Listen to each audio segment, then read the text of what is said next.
Welcome everybody to this video. I'm curious and you have my greetings.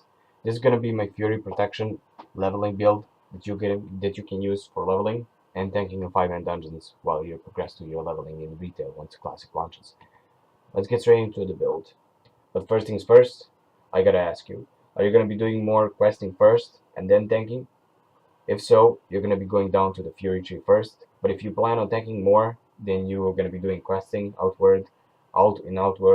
outworld, you're going to be picking up protection first. Me personally, I'm going to be having my healer with me all the time, and we already said that we're going to be taking, each of us are going to be going to the dungeons together, so I'm going to be personally going to the protection first. But I'm going to be going each and every single talent for you guys, so you understand why. Protection, first talent, shield specialization. No brainer there. It increases your block chance, and it also generates extra rage when you do occur with the block. Next on, you're going to go into approved blood rage, 2 talents because of the last stand, but we're still not done. We need to get 3 more talents in. The iron wheel is pretty much useless. That's for PvP, but don't even use it. Toughness, 3 points in there, so you get 6% more armor value. I wouldn't go more than that. 10% is like 4 more extra percent is just so minimal. Just ignore that for the time being. Last stand, obviously, really important. It's just super useful skill in the tight situations. It like increases your health pool. Maybe if the healer can't heal you, it's really important. We're gonna be pointing fine defines then, get generating even more thread while we're in defensive stance. Really useful for us. We're gonna be putting 1 point in improved shield block. We don't have to put it there, but we will because shield block is really good for us. Shield block is going to be the bread and butter of our tanking if we do ever need a shield. And we're going to be putting last 3 points in improved thunder armor. No brainer here, one of the best debuffs in Classic WoW for the melee DPSs. And it even reduces our cost of it for 3 rage, and giving more rage means more threat, more damage output, stuff like that. Going down to the Fury, we're going to be going with the Cruelty, increases on critical strikes by melee weapons by 5%. Of course, the more damage you do, the more threat you generate, and this is a no-brainer. 40% more to generate more rage when we deal damage with the melee weapon in Unbridled Wrath. Of course, the more we hit, the more rage we get, the more skills we can spam, the more stuff we can do. We're going to be putting 1 point in Piercing Howl, really good. Causes all enemies near the warrior to be dazed, reducing movement speed by 50%. This is not useful on bosses, however, on clearing trash, it's really useful. I recommend getting this talent ASAP. Improved Battle Shout, 25% more attack power, always a plus. Because this build is kind of focused on dealing damage to keep the threat up.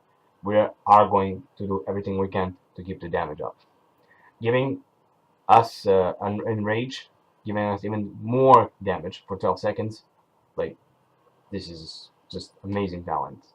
Just max it out as soon as you can. Then we're going to be doing down with a Death Wish. When activated, increases your physical damage by, again, 20%. Make even more damage. And at this point, we have to put some more talents. We're going to be going to dual wielding specialization, and we're going to be putting 3 points in there. Then maxing out Flurry right after that, and topping it all off with a Bloodthirst. Why did we go like this? This build is mostly going to be focusing on you doing the damage, meaning that you're going to be using two one-handers to dish out as much damage as you can.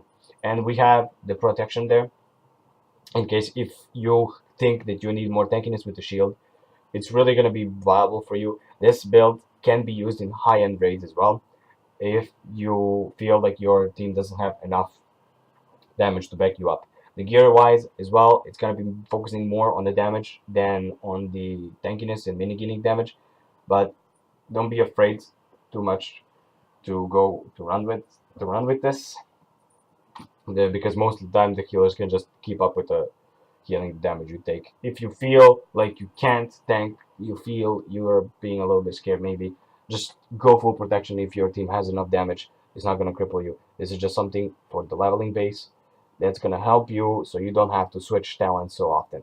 If you do wish, you can switch on later for arms. I'm not going to be covering that now, because that's the point of this video.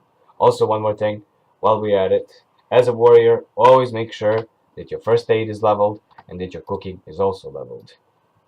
Good way of doing that, to supply yourself with cooking, is actually fishing. There's a lot of recipes that you can just fish out. For example, this raw longboard mud snapper, if I just spend like 20 minutes, I'm gonna have a bunch of stacks of food for me to be healthy, to just being able to rush through the levels as fast as I can.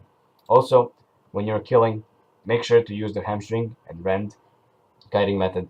How do you do that? You just, let me demonstrate. Hopefully I can catch a Zeppelin in time. Just for all you new warriors, the combo is going to be fairly simple. You're going to be using your charge first to open up on a mob. Then we're going to be using a bloodshot to give us some, if we don't have it, to keep it bloodshot up 100% of the time, because more attack power, faster we kill the mobs, the better. Also, always try to like kite them up towards the next location where you're going to go. It's really going to be useful for you later on. We're going to attack one of these Kodos, or maybe we're just going to top it up with this. We don't know. Let's go with the Kodos. So, we charge in, we use our battle shout. Now, if you have the Blood Rage, use it. You're going to use your Rent, you're going to use your Hamstring, and you're going to start kiting backwards. But too bad that he's missing literally everything. I mean, I'm missing everything.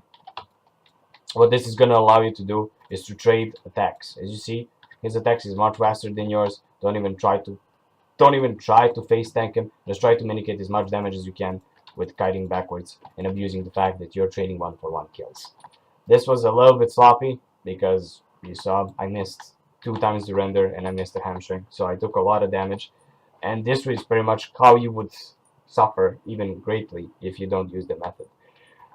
So to recap, let me just bandage real fast to show you guys again for demonstration purposes,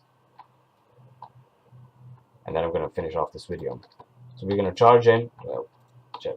No, okay, whatever. So we charge in. You put the hamstring. You start kiting. We hit it once. You put the rend on. You start kiting. You see that his attack timer is like 1 second.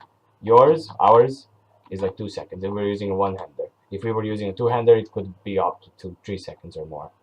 So this is my brief guide on tanking as Fury Protection Warrior. It's really going to be good for starters if you want to tank 5-man dungeons, so you get some gear off while not cutting off on your damage. And leveling as a Fury Warrior in beginning in general is better.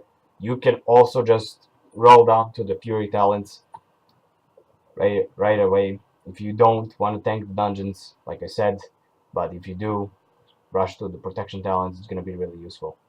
Hopefully you guys enjoyed the video. If you did, make sure to leave a like, maybe subscribe to the channel. It's going to help me out a lot, and share it with your friends. I'm Curious, and hopefully you have a nice day.